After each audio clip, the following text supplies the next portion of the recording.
This is Scott Vanderplu, and you're listening to the Artist Edition Index Podcast, episode 48. I went down to the St. James Infirmary, found my baby there, stretched out on a long white table, so sweet, so cold, so fast. Thank you for joining me once more, where we take the written word from the Artist Edition Index and bring it to life, or as much life as I can muster in my voice. You can find the Artist Edition Index at aindex.org, and all the articles we discuss are there. You can contact me, Scott at aindex.org. You can find us on Facebook at Facebook/Artist Edition Index, at Twitter at AEindex, and one other place, Instagram at AEindex. I knew there was something. All right, let's get into this month. It's getting quieter, it seems.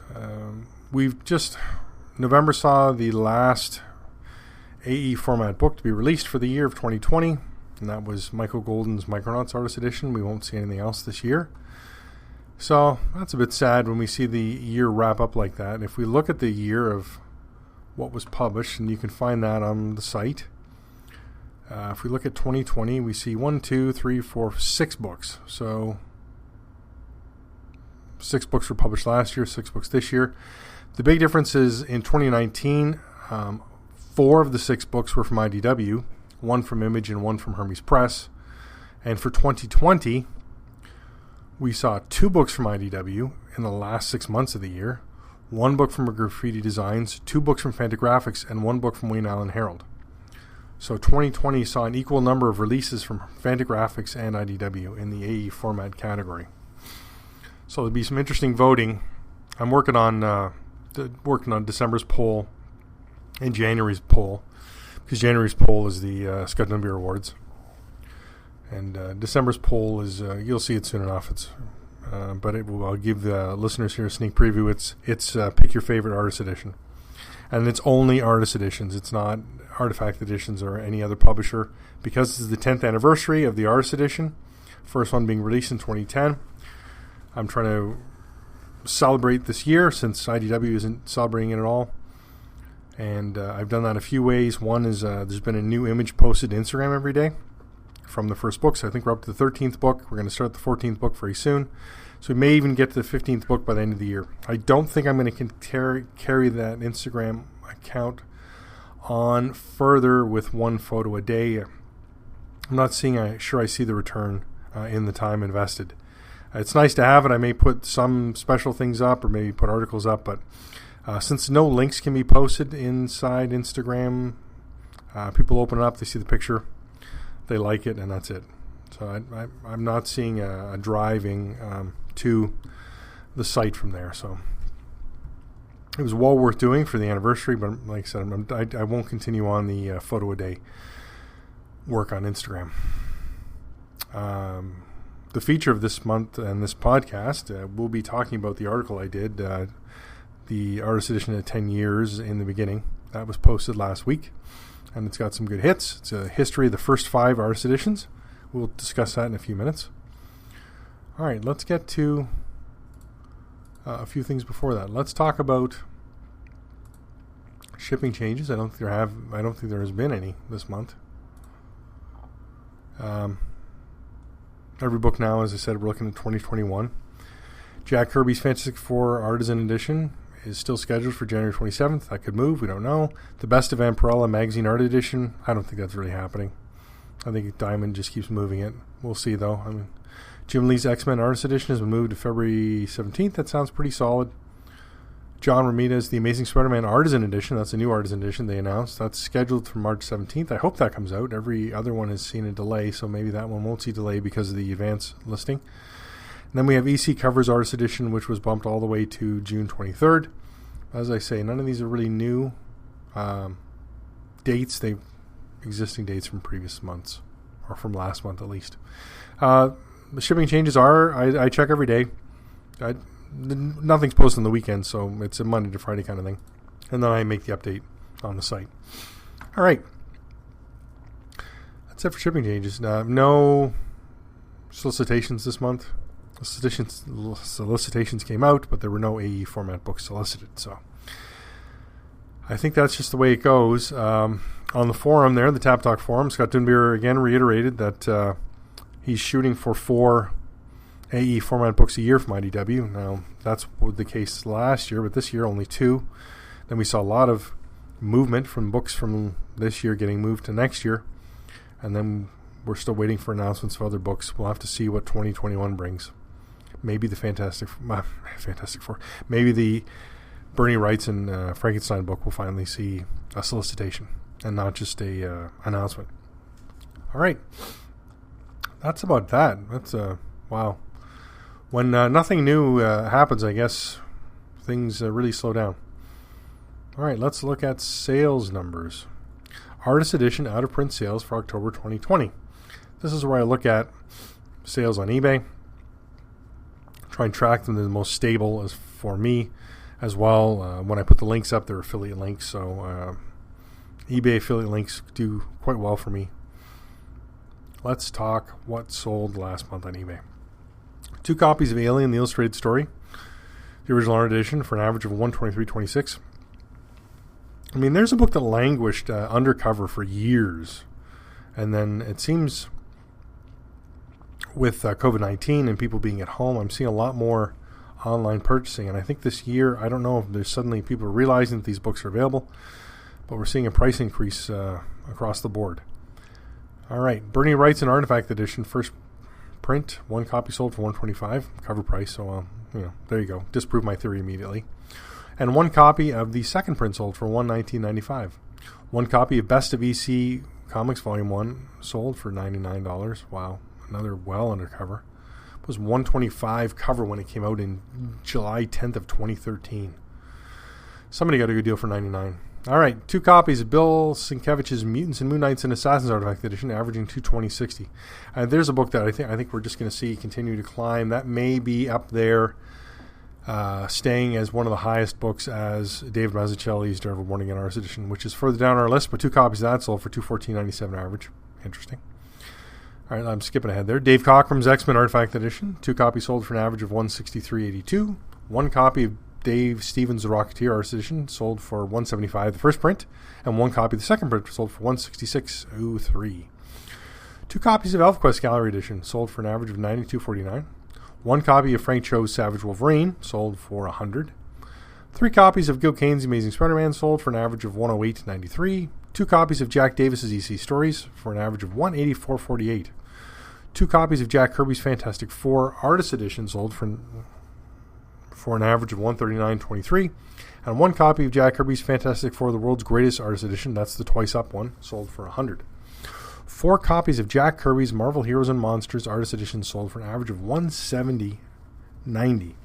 Now, there's a book that came out in 2018 for a cover price of $150, and that's 4 copies averaging over cover. That's wow. 2 copies of Jack Kirby's The Mighty Thor Artist Edition sold for an average of $120.73. 1 copy of Jim Lee DC Legends sold for $125. 2 copies of Joe Kubert's Tarzan of the Apes sold for an average of $94.50. 1 copy of John Byrne's Fantastic Four Artist Edition sold for $103.27.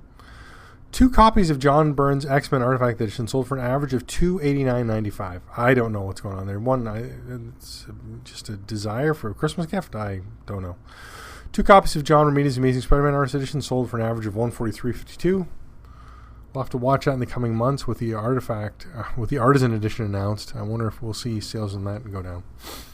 I mean, that's a very early book from February 1st, 2012 that had a cover price of $100. It actually stayed in print for a good long time, or stayed available from the first print for a good long time. All right, 1 copy of Michael Golden's Micronauts Artist Edition sold for $149.99. I know that's surprising. This is a book that just came out this month. I'm talking about its review later on in this podcast, and it's already out of stock. So this one came and went.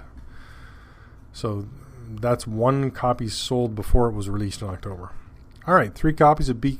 Craig Russell's Murder Mysteries and Other Stories Artist Edition sold for an average of $88.33.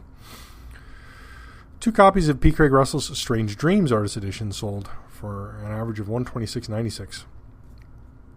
1 copy of Ross Andrews' The Amazing Spider-Man Artist Edition sold for $99.95. 1 copy of Star Wars Dark Times Gallery Edition sold for $65. 1 copy of Steranko Nick Fury Agent of S.H.I.E.L.D. first print sold for $189.99. 2 copies of Walt Simonson's Thor Artist Edition sold for an average of $85.56. So there's a book from 2011, the second Artist Edition, selling for undercover. 1 copy of Will Eisner's The Spirit Artist Edition sold for $105.50. And that's our sales. So, well, I mean, there are some increases, and there seems to be demand coming for books that we haven't seen demand for in a while, but a lot of books with no sales in the month as well. So, an interesting take on the whole thing. All right, no sales numbers from anything else because we haven't had any. This November, Micronauts was the first sale we've had of any AE format book. So next month I'll be looking for those sales numbers in December. All right, it's a good time to take a little break from this. And I mentioned affiliate sales, and I'd like to say that there's I'd want to thank everybody who supports the Artist Edition Index, either through clicking on the links on the site for the books or through Patreon. Those are the 2 best ways to support the site. With Patreon, you can sign up and spend $1 or more, whatever you want, and just be a supporter of the site. Keep the lights on, so to speak. Otherwise, all the links on the site for purchase are all affiliate links for me. Things from Another World, eBay, Forbidden Planet. Those, that gives me a few percentage points off your purchase. It doesn't, cause you any anguish. And there's a reward for it. So it's good for me all around and for you. All right. Let's talk the 2 articles that went up online this month. And that's the Artist Edition 10 Years in the Beginning and Michael Golden's Micronauts Artist Edition. So this was, I struggled this year. This article, I worked on it for maybe 3-4 months, just gathering links, piecing it together, artwork. What do I want to say? How much do I want to say? What do I want to look at? I'll give you just the quick blurb, and then I'll just talk about the article. 10 years ago, IDW launched the first Artist Edition, creating a new format in collected comics and establishing themselves as the preeminent original art publisher. Since then, 116 similar volumes from 13 publishers have hit the market, an astounding achievement archiving comics history. And yet these volumes are still relatively unknown in and out of the comics market. Let's take a look at the milestones of this format from the last decade. I'll be weaving the tale of the first few Artist Editions, providing quotes around each release and commentary by those involved. An oral history in this internet age, along with my personal experiences as this new format emerged.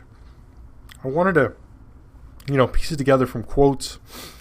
There was no need to try and piece it together from reviews since they were slim on the ground. I tell you, and I really didn't get heavy into reviews until much later than this, and actually, The Rocketeer was one of the, I'd already reviewed 100 books before I reviewed The Rocketeer.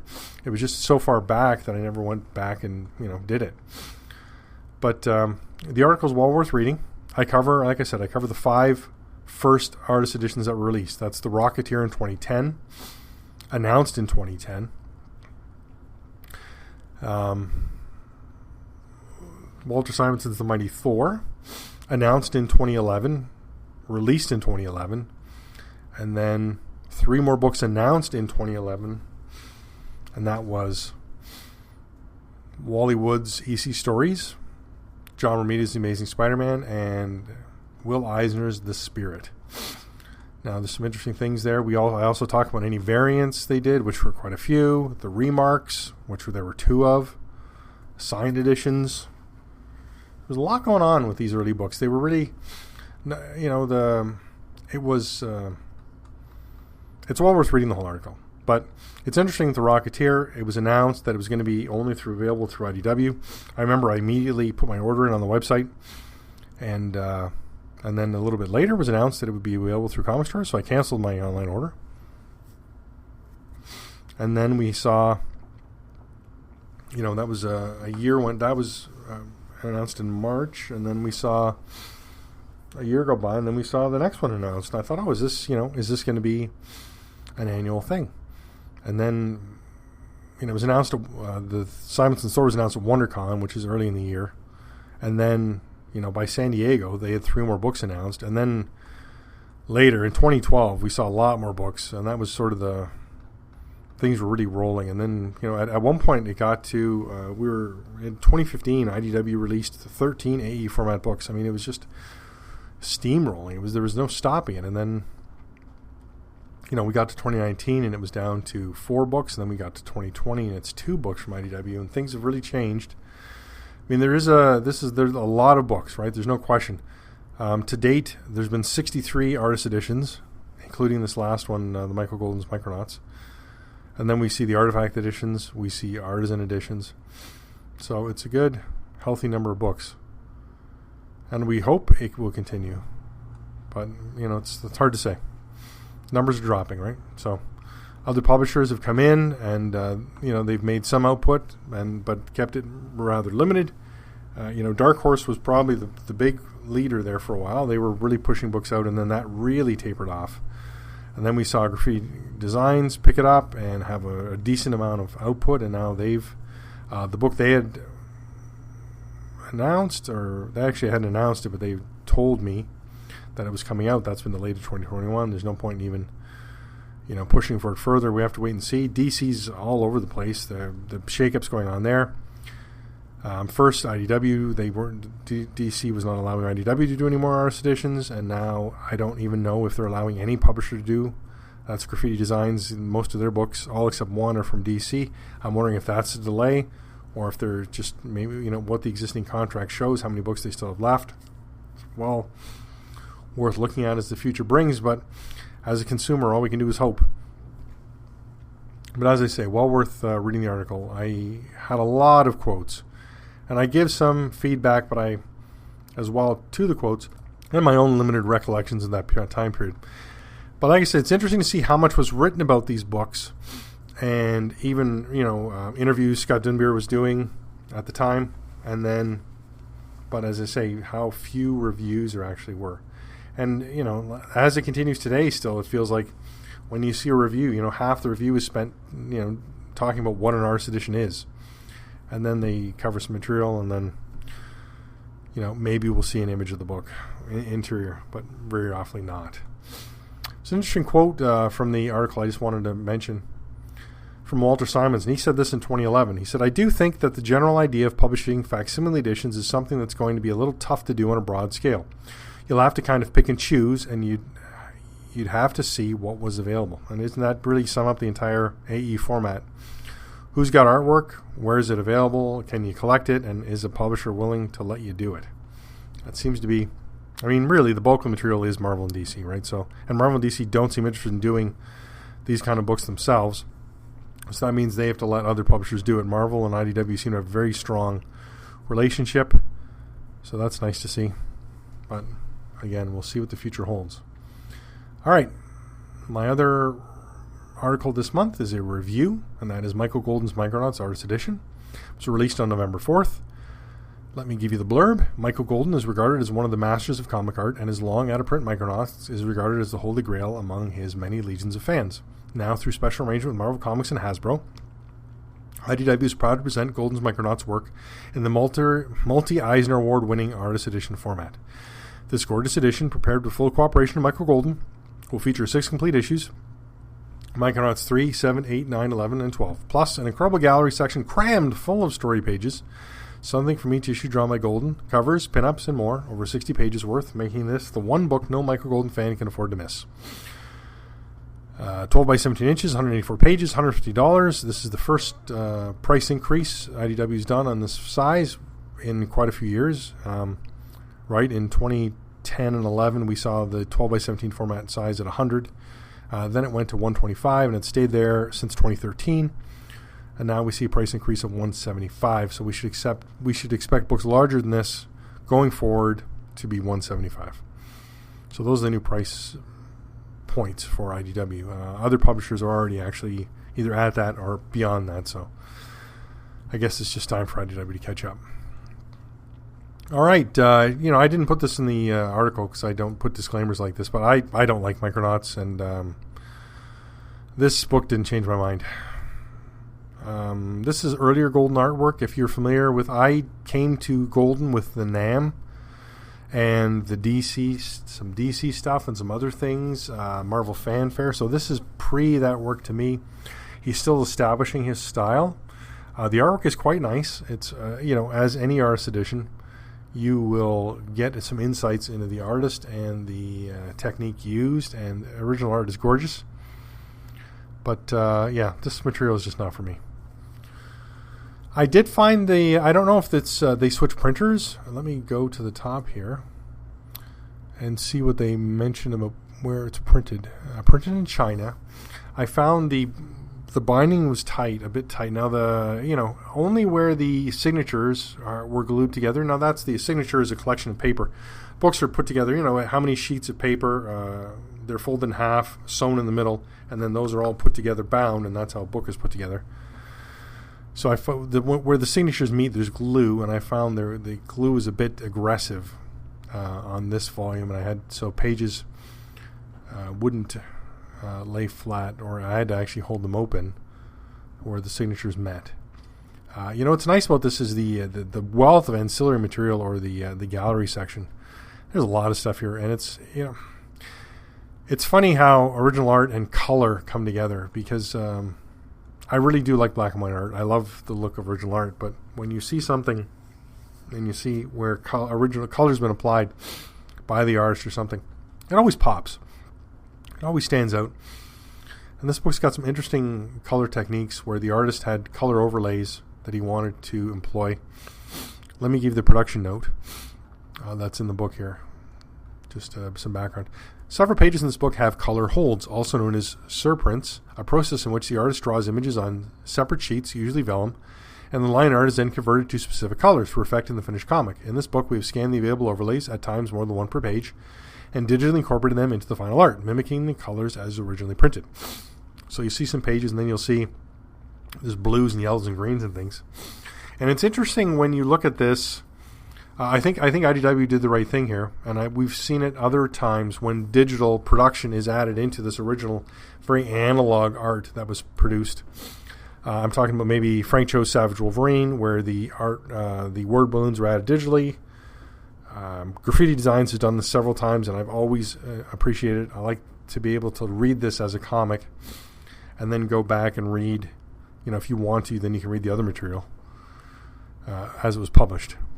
But it's nice to be able to read the book as a comic. And like I said, a lot of color, a lot of covers in the back, a lot of promotional material. It looks like there's a really good selection of items of Michael Golden's artwork, not only from the books, but the ancillary material as well. So it's a well-produced book, and like I said, there's a lot here if you're a Michael Golden fan, and a lot here if you're a Micronauts fan. So those are definitely... Now, I don't know the print run, the production, because IDW doesn't release that information. But, to see this book sell through at Diamond, and then, it's going to sell out at IDW in the first month of release, that's astounding. We really don't see that very much anymore. Probably because I think the publisher... It's interesting now. You think, well, is the publisher producing more for a future, or are they concerned... As we get into this, as I said, this is the 63rd artist edition from IDW, not including artifact editions, right? So how many of these books do they want to keep in stock, keep in a warehouse, and maybe take years to sell? We look at these early artist editions, and some of them took a very long time to sell through. I'm just looking at my index here, because I keep saying 63 artist editions and artifact editions. I'd like to see how many... So Dave Cockrum's Artifact Edition was the last Artifact Edition to be published. Let's go up and see what the publisher numbered it as. Dave Cockrum. Scrolling on a podcast is not the way to go. Dave Cockrum, it was number 12. So 63 artist editions and 12 artifact editions make 75 full-size art books in total. So that's a good number for sure. Let's see what was in the... Right, it should be listed as the 63rd. No, they say artist edition number 64 in the book. That's interesting.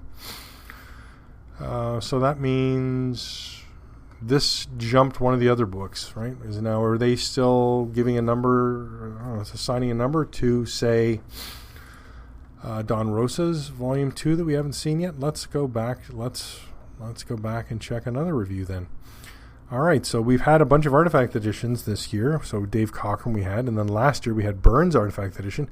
Walter Simonson's Marvel Star Wars Artist edition was the last Artist edition published before Michael Golden's Artist edition. Otherwise we saw Artifact editions. Let's go to that review and see what the Colophon says number that is. It says number 63. So where am I going wrong here? Actually, I'm only showing 62 artist editions. Interesting. I think it's time to hit the numbers and see where I'm going wrong here, because I seem to only show 62, including Goldens, and I was thinking it didn't include Goldens. All right, well, there you go. Listen to me ramble as I, think and discuss the minutiae of AE format books. I guess that's why you're here, isn't it? Anyways, that's my review. Go online, check it out. Lots of photos. Drink it in. Decide if this is the book for you. And then please jump on eBay and try and get yourself a copy, because that's the only place you're going to find it now. Wow. That's crazy, isn't it? All right. No reader mail this month, really. I got an email from a podcast stat company, Pod Status, and I don't want to sign up for them. So it's interesting, though. They say, we're always talking about Hungary in this podcast. So apparently my podcast took the 45th position in the category of books in Hungary from Apple Podcasts. So in Hungary, in the books category, this podcast is number 45. I mean, I guess that and a buck will buy me, I don't know. But that's always interesting. Stats, right? There's lies, true lies, and statistics. All right. Thank you for joining me here. I think I butchered as many quotes as possible this month. Next month. Oh, look at this. I'm wrapping it up. And you know what we didn't talk about this month? We didn't talk about the poll this month. Unbelievable how things slip by. The Artist Edition Next poll for November 2020 by our good friend David Jacoy and Patreon patron says some of the best comics of the past decades came from smaller publishers, yet managed to build an insane following, and some already have an Artist Edition style book. Which other amazing... Well, I got to grant. What other amazing book should get the AE treatment? I need to edit this. All right, so options are American Flag by Howard Chaykin, The Incal. I hear people pronounce it two different ways. I'd love to hear. I got to find a Mobius interview and see how he pronounces it. Powers by Michael A. Von Oming, Scott Pilgrim by Brian Lee O'Malley, and Tank Girl by Jamie Hewlett. So currently it's the 30th of November. So the votes, we got 41 votes for The Incal, 35 votes for American Flag. That's where I voted for. 11 votes for Powers, 7 votes for Tank Girl, and 1 vote for Scott Pilgrim. Now, if you look at the Scott Pilgrim artwork, it is so simple. As far as, it was first published in black and white, so the art is fairly straightforward. It's a simpler art style, I guess. Not a lot of blacks, but it's always nice to see something at 1 vote. As always, I'm pushing for Chaykin, 100%. I would love to see American Flag. I've talked to Chaykin about it. He sells his artwork immediately. He's never hold on to anything. Doesn't know where any of the artwork is. Scott Dunbier, I've talked with him about it too. The artwork is just not readily available. It's all scattered. But I think if a concerted effort went forward from Chaykin fans, hey, who's got this artwork? Who's got pages? Can we gather something together? This is what I was thinking in the back of my mind with Graffiti Designs. They have done, if they're having trouble with DC, I would love to see them work with maybe some other publishers. I'd love to see some First Comics material done as a gallery edition. And then, leading the charge would be this American Flag, right? Love to see this. This and the Times Squared graphic novels are my favorite Chaykin material. His art, as everybody, his artwork style changed, and I'm not the biggest fan of where it is the last decade or two. But this early stuff I'm really a fan of. It's dramatic to see maybe his Star Wars art, which we've seen in an artist edition, and then you go to the poll and check out the pages I have listed up there. At one point I owned some American Flag artwork, but I sold all my artwork years ago. Very interesting to see. So please go and vote. I got all the voting fixed. I don't know how many problems I had where no matter what I did with the settings, it was deleting the votes after 30 days, which is wholly aggravating. But that's taken care of now, so you can go back to last month's poll and see the numbers are still there, and you can vote on it. And then the earlier polls, if you have the energy, go back and re-vote. I'd love to keep them going. And I use a plugin called Forminator, and Forminator's made some recent changes. You can now have expired polls. So for the first time, the 2020 Scott Dunbier Awards will be done with Forminator. So that format that you see in the monthly poll will be carried over to the annual awards. So looking forward to that. As I said, 6 books will be voted on in January. So please gear yourself up for that. Check out the reviews. I'll have links to all that as always. It goes live January 1st, closes January 31st, and the winner's announced February 1st. All right, so thanks for joining me. That was a weird deviation there. Follow me. First off, the website, aeindex.org. That's where the magic happens. I recap the magic on this podcast, but there's no replacing what's going on the website. It's the written word and the pictures, right? It's all about the images. Follow me on Facebook /Artist Edition Index, Twitter @AIndex, Instagram @AIndex. Always the Tap Talk forums. There's a link right there on the top of my site there. Click on the forum and go and join that discussion. It's well worth it. Scott Dunbier invited forum members to a Zoom chat on last Friday. And we got a chance to talk about some things. People asked questions. We learned a little bit about what may be coming next year. So those little things, well worth joining the discussion on the forums. Thank you. And again, any question, please email me, scott@aeindex.org. I love to get questions. Reader mail is mentioned on the podcast here, and depending on what is asked or what is answered, that inspires me to make a correction or a fix or something like that on the website. All right, thank you, and you'll hear from me again next month. Let her go, God bless her. Wherever she may be, she can search this wide world over. She'll never find a sweet man like me.